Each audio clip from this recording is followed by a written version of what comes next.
De las tinieblas a la luz. Atreverse a orar por la liberación. Segunda parte, capítulo 1, final. La armadura de Dios y las armas de luz. San Pablo nos indica cuáles son los enemigos contra los que debemos luchar y describe la armadura de Dios que debemos ponernos para resistir y mantenernos firmes hasta la victoria. Esta armadura consta de 7 piezas: la verdad, la justicia, el celo para proteger el Evangelio de la paz, el escudo de la fe, el casco de la salvación, la espada del Espíritu, es decir, la palabra de Dios, en fin, la vida de oración.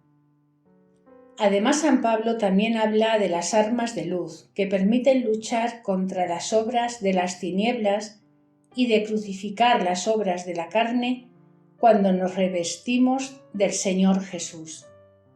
Revestirnos del Señor Jesús significa igualmente revestir al hombre nuevo creado según Dios, que vive en la plenitud del Espíritu Santo en la justicia y la santidad de la verdad, en la humildad, la mansedumbre y el amor perfecto que disipa el miedo. Los mansos poseerán la tierra y la habitarán por siempre. Como Jesús, no gritará, no clamará, no voceará por las calles. Ellos no provocan a nadie, ni los enemigos, ni los brujos, ni los grandes jefes del culto vudú. No porque les teman, sino porque los consideran como servidores de ídolos mudos. Los justos son invulnerables porque viven en la verdad, la libertad y no cometen el mal. Anclar vuestra vida en Dios, evitar las obras de la carne que entristece al Espíritu Santo. La oración victoriosa. La oración es a la vez una bengala luminosa y el arma implacable que destruye el poder de Satán, de los demonios y de sus secuaces, brujos, moravitos fetichistas, hipnotizadores y otros hechiceros. Si Satán quiere debilitaros, nos empuja a la pereza hacia la oración. Es por lo que San Pablo nos exhorta a vivir en la oración y las súplicas, a orar en toda ocasión en el Espíritu, velando todos juntos con constancia. Una vida interior seria supone que se consagra el tiempo suficiente a la oración, una oración basada sobre la palabra de Dios, la recepción de los sacramentos, la adoración en espíritu y en verdad. El que abre la puerta de su vida a Jesús y vive cara a cara con Él, en su intimidad, es el hombre fuerte que nadie puede desalojar de su casa. La oración viva, enérgica, en una familia de iglesia doméstica, protege a sus miembros. La oración de combate puede tomar formas diversas: acción de gracias, alabanza, adoración, petición, oración en lenguas, oración de Jericó, oración unida con el ayuno espiritual. La alabanza. El poder de Dios se manifiesta en la alabanza porque Dios es el Santo, habita las alabanzas de Israel. Ellos alaban al Señor los que le buscan. Viva su corazón por siempre. El diablo no soporta a los que alaban a Jesús. Alabar a Jesús puede a veces ser suficiente para alejar las fuerzas demoníacas de una persona o de un lugar. La renovación carismática ha tenido esa experiencia. También ocurre que a veces personas son sanadas por una oración de alabanza intensa. La auténtica alabanza carismática en una asamblea puede liberar de la gravedad o de la agitación. Cuando la liberación tarda en llegar, la alabanza y la oración de acción de gracias pueden reemplazar las oraciones particulares. El Padre Nuestro. Es la oración que Jesús nos enseñó. Es muy eficaz si la decimos con fe y convicción. Oración de liberación ejemplar. Incluye las siguientes etapas: la alabanza y la glorificación del nombre y del reino de Dios, la sumisión a su voluntad, la confianza en su providencia, el perdón pedido y dado, la protección contra el tentador, en fin, la liberación. Jesús nos ha dicho que pidamos al Padre que nos libre del maligno, el autor del mal, del maligno, que no es una abstracción, sino una persona, Satán, el ángel que se opone a Dios. Un ejemplo: un enfermo encadenado. El padre Halter un día fue invitado a Kigali, Ruanda, a orar por un enfermo internado en un hospital psiquiátrico, aislado de los otros y encadenado a causa de sus reacciones muy violentas. Estaba cuidado por un médico competente sin resultados desde hacía 2 años. El padre se acercó a él recitando silenciosamente el Padre Nuestro. Cuando dijo «líbranos del maligno», el enfermo entró en una furia tan terrible que se necesitaron 10 enfermeros para dominarlo, y además los levantaba con su cuerpo arqueado, posándose sobre sus talones y su nuca. Habiendo comprendido que no se trataba de un problema psicológico, sino espiritual, el padre Halter hizo una breve oración de liberación. El hombre cayó inerte, liberado, pero mudo. Recuperó la palabra al día siguiente durante la misa. La oración de Jericó. Es el segundo libro de Crónicas, cuando 3 ejércitos reunidos atacaron el ejército del rey Josafat de Judá, y que gritaba al Señor. Dios le respondió: «No temas, no os asustéis ante esta multitud inmensa, pues la guerra no es vuestra, sino del Señor. Esta vez no tendréis que pelear. Permaneced quietos y firmes, y veréis cómo os salva el Señor». El combate de Dios, las batallas espirituales, son situaciones donde la fe está en peligro, o el destino sobrenatural de una persona o de una familia está gravemente comprometida, o el bien espiritual de una parroquia, la misión de una comunidad está siendo gravemente atacada. Cuando el adversario quiere bloquear y destruir la obra de Dios, cuando las influencias del ocultismo, de la brujería, de satanismo, de falsas religiones quieren imponerse de forma alarmante cada vez que el reino de Dios está amenazado en su realidad espiritual, nos encontramos en presencia de una batalla del Señor. Entonces la alabanza victoriosa puede tomar una forma especial llamada oración de Jericó, inspirada por una experiencia bíblica, la de la toma de Jericó por Josué, donde el arma ha sido la alabanza. Se trata de una alabanza fuerte, efectuada durante 7 días seguidos, en los cuales proclamamos como cierta la victoria del Señor. No es una oración de intercesión ni de súplica, sino una proclamación de la victoria del Señor, una forma de orar que estimula la fe y el fervor. Otro ejemplo: alabanzas victoriosas. He hecho las oraciones de Jericó, precisa el padre Halter, para que las personas vuelvan a encontrar la fe. Cuando una pareja se iba a separar, unos amigos hicieron el Jericó para que ellos reencontraran la fuerza de su amor y la reencontraron. En una ciudad donde se acababa de instalar la iglesia de la Cienciología, el grupo de oración oró haciendo un Jericó para que los cristianos fueran protegidos contra sus errores.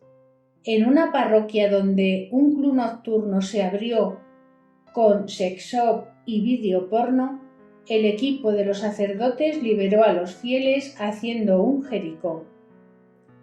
El Jericó se hace en grupo, en familia o en comunidad, 7 días seguidos con una serie de cantos de alabanza intercalados con palabras de alabanza, durante 1 hora todos los días a la misma hora.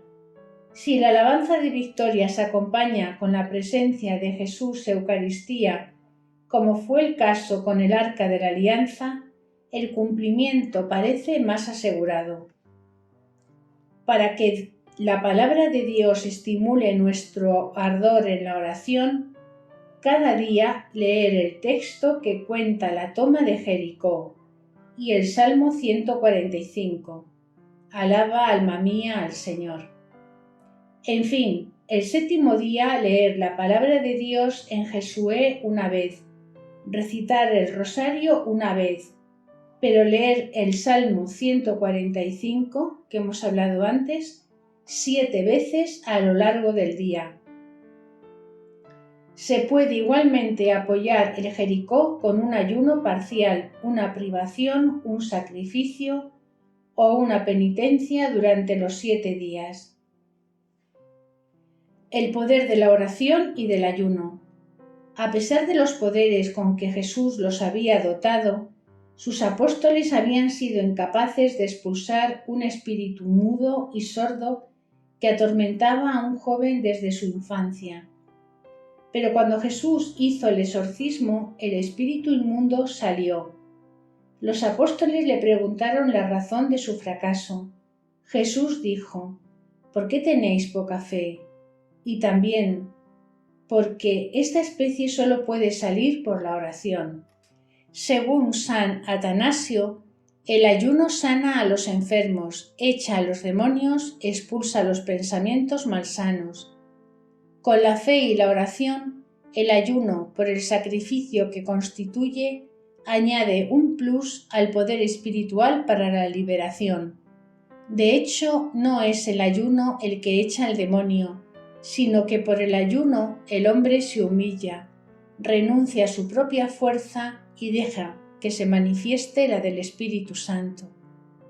Desde los primeros siglos, los padres de la Iglesia habían subrayado la unión fundamental entre el ayuno, la oración y la caridad, la limosna. La privación y el compartir son los dos aliados que permiten que la oración vuele a Dios. Ayunar es un arma esencial del combate espiritual. Es por ello que Satán siempre busca desviarnos. Ataca al que ayuna, pero no tiene control sobre él. Muchos padres piden que se interceda por sus hijos que se sumergen en el alcohol, la droga, la pornografía, el espiritismo o toman un camino de muerte. Ellos se contentan con decir novenas, de hacer peregrinaciones, pero no piensan en ayunar. La Virgen María estima que la oración y los pequeños sacrificios de los niños son muy útiles en el combate espiritual. Un ejemplo: la intercesión por el ayuno. Lucí Fuego informa del caso de una enfermera que una noche hizo un intento de suicidio con medicinas. Ella no podía confundirse porque conocía perfectamente las dosis requeridas. Sin embargo, a la mañana siguiente se despertó como si nada hubiera pasado. Era impensable y ella no comprendía nada. Toda la jornada se oía repetir: no debería morir. Algo me hizo no tener que morir. Este choque provocó su conversión en las siguientes semanas. Ella no tardó en descubrir que un médico con el que trabajaba oraba y ayunaba por ella desde hacía mucho tiempo. ¿Cómo, por qué y cuándo ayunar? Fuera del ayuno circunstancial, hecho para apoyar una intención de oración dada, está el ayuno de devoción, que se hace habitualmente el miércoles y el viernes, a pan y agua. A agua porque el agua es un regalo de Dios indispensable para la vida y a pan fruto de la tierra y del trabajo de los hombres, porque Jesús lo eligió para quedarse con nosotros hasta su venida en gloria. El ayuno personal, individual, familiar o comunitario puede ser parcial. Por un tiempo determinado se priva uno de manjares delicados, de bebidas alcohólicas, de carne.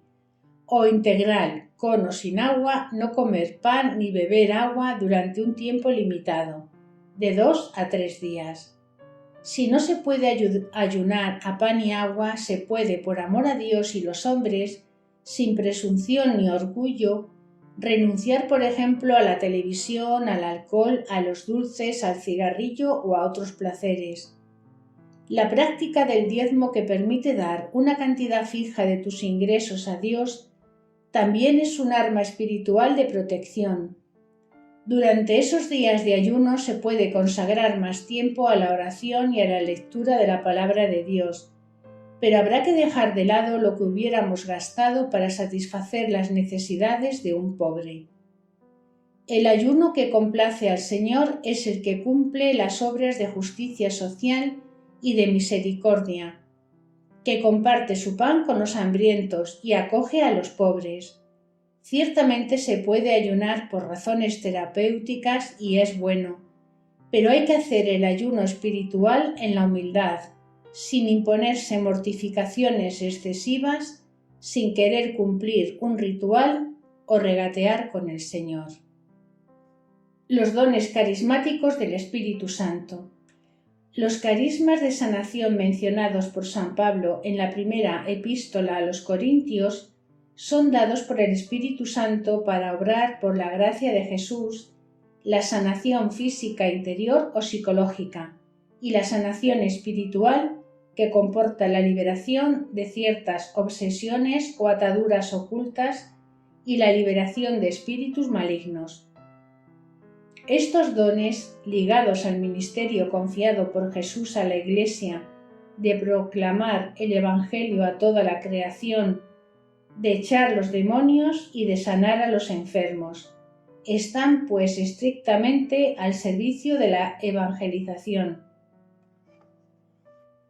Muchos sacerdotes y laicos eficaces en la oración de liberación tienen carismas de la palabra para evangelizar y enseñar en el poder del Espíritu Santo, y también los carismas de discernimiento de espíritus y ciertos carismas de palabra de conocimiento y de hablar en lenguas. Cuando los exorcistas reciben la efusión del Espíritu y ejercen algunos de sus dones, atestiguan que su ministerio sacerdotal es más poderoso. El carisma de discernimiento de espíritus es distinto al de discernimiento doctrinal o del discernimiento de sentido común. Permite saber de qué espíritu vienen manifestaciones o comportamientos singulares, del espíritu humano, del espíritu maligno o del espíritu divino. Este carisma permite frustrar los trucos del adversario en los falsos místicos y de identificar la raíz del mal, que a menudo es inconsciente.